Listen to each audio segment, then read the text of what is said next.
En los próximos minutos vas a presenciar la autopsia de un crimen económico perfecto. No vamos a perder el tiempo en debates partidistas superficiales. Lo que vas a descubrir aquí es el manual exacto de cómo una sociedad se suicida.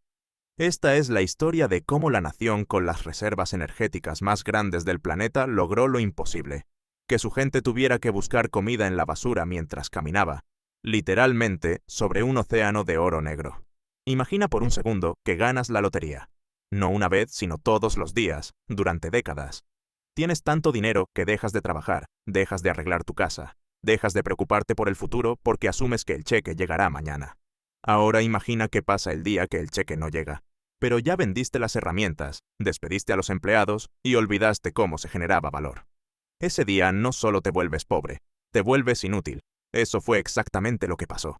Un colapso tan brutal y sistémico que los economistas todavía lo estudian como una anomalía histórica. Bienvenidos a la anatomía del desastre. Para entender cómo se pudre un país entero, no podemos empezar por el final, con las filas para comprar pan o los hospitales sin luz. Tenemos que ir al origen, al momento donde el paciente se sentía invencible. Hubo una época, no hace tanto tiempo, en la que este lugar era la envidia del hemisferio.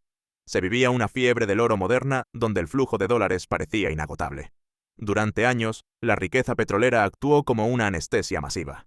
Era una droga potente que permitía importar todo lo que se consumía, desde los autos de lujo hasta los frijoles de la cena. Se creó una cultura peligrosamente cómoda, resumida en una frase que se repetía en los centros comerciales de Miami. Está barato, dame dos. La clase media viajaba, compraba y vivía bajo la ilusión de ser una potencia del primer mundo, pero era un espejismo financiado por un solo producto. El problema real no era el gasto, era lo que el gasto ocultaba. Mientras el dinero entraba a raudales, nadie se preocupó por diversificar, por crear industria, por sembrar el campo. ¿Para qué producir acero o cultivar maíz si podíamos comprarlo fuera más barato con nuestros petrodólares? Sin saberlo, estaban firmando su sentencia de muerte. Estaban construyendo un castillo de naipes donde la estabilidad de toda una nación dependía exclusivamente del precio de un barril en el mercado internacional. La sociedad se volvió adicta a la renta, y como cualquier adicto, necesitaba dosis cada vez más altas para mantener la euforia. Fue en este caldo de cultivo, en esta desconexión con la realidad productiva, donde se plantó la semilla que el populismo regaría después con gasolina. Pero incluso con una economía adicta, el sistema no colapsa solo. Necesita un empujón, y ese empujón llegó en forma de una narrativa seductora. Cuando tienes una población que ve pasar la riqueza por enfrente de su casa, pero nunca entra en ella, se genera un resentimiento volcánico. Ese fue el combustible perfecto. Apareció la figura del Salvador, un liderazgo carismático que no prometió crear riqueza, sino repartirla. La promesa no era trabajar más duro, sino vengarse de los que tenían más. Y lo más peligroso es que, al principio tenía el dinero para cumplirlo. Con los precios del petróleo disparados a niveles históricos, el gobierno recibió el cheque en blanco más grande de la historia de la región. Fue una tormenta perfecta de liquidez, pero en lugar de usar esos fondos para construir infraestructuras duraderas o un fondo de ahorro para las vacas flacas, se usaron para comprar lealtades. Se desmantelaron los controles institucionales bajo la excusa de que eran obstáculos burocráticos para ayudar al pueblo. Si las leyes molestaban, se cambiaban. Si los expertos advertían del peligro, se les despedía. Este fue el momento crítico, el punto de inflexión invisible. La industria petrolera, que hasta ese momento era una joya técnica manejada por ingenieros y científicos de clase mundial, fue purgada. Se despidió a miles de técnicos por razones políticas y se les reemplazó por operadores leales al partido. De repente, la empresa que pagaba las cuentas del país dejó de ser una compañía de energía para convertirse en el brazo financiero del partido político. Se dejó de invertir en mantenimiento, se dejó de explorar nuevos pozos y se empezó a exprimir la maquinaria existente hasta el límite. Estaban matando a la gallina de los huevos de oro para hacer un caldo rápido, y nadie parecía notarlo porque la fiesta del gasto público estaba en su apogeo. Con el poder político absoluto y la caja fuerte abierta, el siguiente paso fue la destrucción sistemática de cualquier autonomía económica. Aquí es donde la ideología chocó de frente contra la matemática. Bajo la premisa de que el Estado lo puede todo, se declaró la guerra al sector privado. No fue una competencia, fue una cacería. Fábricas, fincas productivas, cadenas de supermercados y empresas de servicios fueron expropiadas en cadena nacional, muchas veces por puro capricho o como demostración de fuerza. La lógica era simple pero suicida. Creían que la ganancia era un robo y que, si el gobierno tomaba el control, podría bajar los precios y producir más. Pero la realidad económica no perdona la incompetencia. Al pasar a manos de burócratas sin experiencia, esas empresas que antes funcionaban simplemente se detuvieron.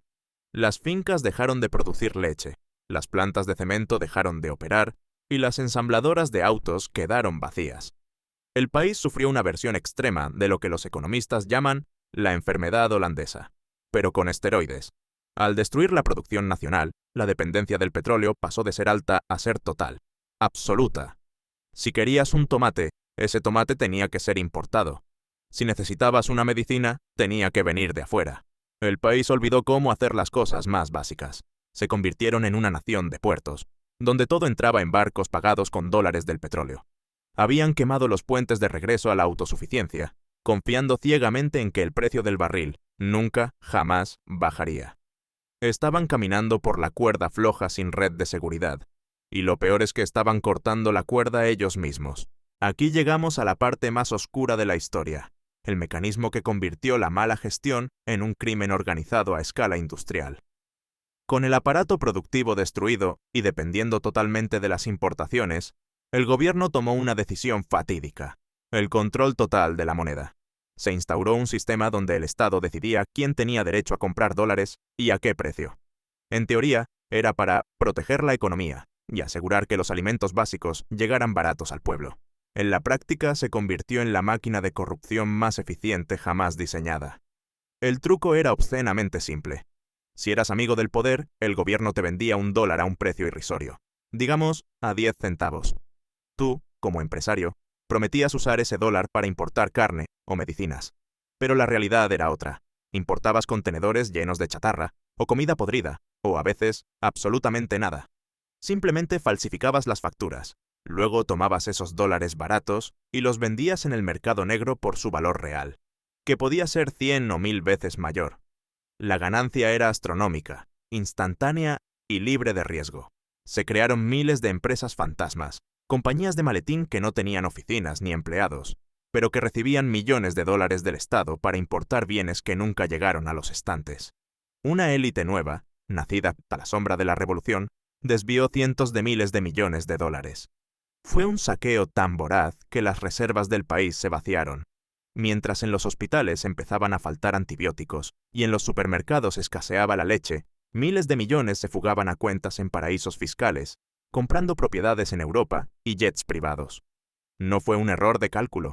Fue una transferencia deliberada de la riqueza de una nación entera a los bolsillos de unos pocos elegidos. Y entonces ocurrió lo inevitable. La realidad, que había sido ignorada y humillada durante años, regresó para cobrar la factura.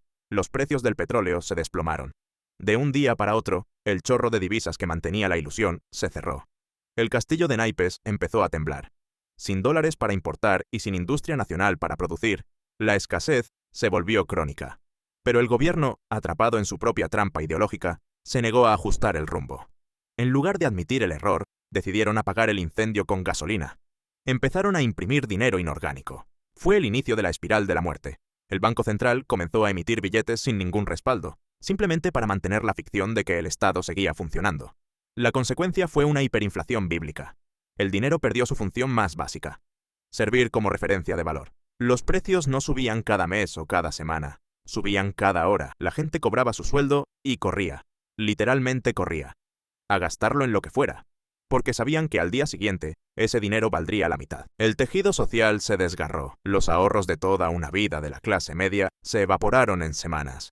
Pensiones que antes garantizaban una vejez digna pasaron a no alcanzar ni para un cartón de huevos. Vimos escenas distópicas, personas pesando fajos de billetes en balanzas porque era más rápido que contarlos, y artesanos tejiendo bolsos con el papel moneda porque el billete valía menos que el papel en el que estaba impreso. El país entró en una fase de supervivencia primitiva. Ya no importaba tu profesión o tus estudios. Lo único que importaba era qué podías conseguir para comer hoy. La riqueza del subsuelo seguía ahí, intacta, pero arriba, la sociedad había regresado a la edad de piedra económica. Cuando la economía muere, la civilización retrocede. El colapso financiero pronto infectó la infraestructura física del país.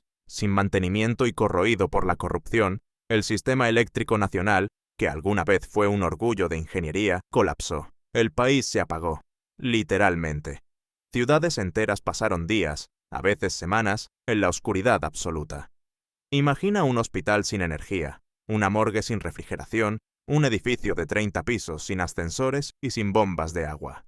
La vida moderna se volvió inviable.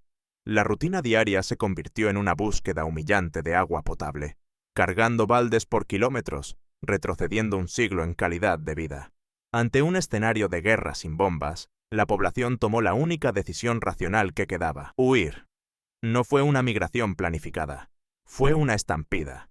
Millones de personas, jóvenes, profesionales, abuelos, empacaron su vida en una mochila y empezaron a caminar hacia las fronteras. Fue una hemorragia de talento humano sin precedentes en el hemisferio. Ingenieros, médicos, maestros y músicos se fueron a vender café o a limpiar pisos en los países vecinos, regalando su educación y su futuro a otras naciones. Las familias se rompieron por Skype y WhatsApp. Las casas quedaron vacías, con las llaves puestas, en barrios fantasma donde el silencio solo se rompe por el viento. El país perdió su activo más valioso, mucho más importante que el petróleo. Perdió a la generación que debía reconstruirlo. Se quedaron los que no podían caminar y los que se beneficiaban del caos, creando una sociedad fracturada entre una élite depredadora que vive en una burbuja de dólares y una mayoría que vive de las remesas que envían los que escaparon.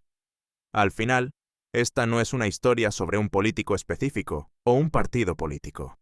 Es una historia sobre la fragilidad. Es la demostración brutal de que la riqueza natural no es una bendición, sino una maldición si no se administra con instituciones sólidas y una mente productiva. Lo que mató a este país no fue solo la corrupción o el autoritarismo, fue la creencia arrogante de que el dinero del subsuelo podía sustituir al trabajo de la superficie. Fue la ilusión de que se podía vivir sin consecuencias. La tragedia de esta nación es un espejo oscuro para el resto del mundo. Nos enseña que la democracia no es un regalo eterno, sino un jardín que si no se riega, se seca. Nos enseña que cuando una sociedad cambia su libertad por promesas de prosperidad gratuita, termina perdiendo ambas. Y lo más aterrador es que no se necesita una guerra nuclear o un desastre natural para destruir un país rico. Solo se necesita ignorar las reglas básicas de la economía, dejar que el resentimiento guíe la política y creer ciegamente que la fiesta nunca va a terminar. Hoy, los pozos siguen ahí. El petróleo sigue bajo tierra, negro y espeso, indiferente al sufrimiento de arriba. Pero la riqueza real, la confianza, la seguridad y la esperanza tardarán generaciones en volver. Que esto sirva de advertencia. Ningún país es tan rico como para no poder ser destruido por sus propias malas decisiones. Porque al final del día, la economía no perdona. Y la historia, lamentablemente, tiende a repetirse.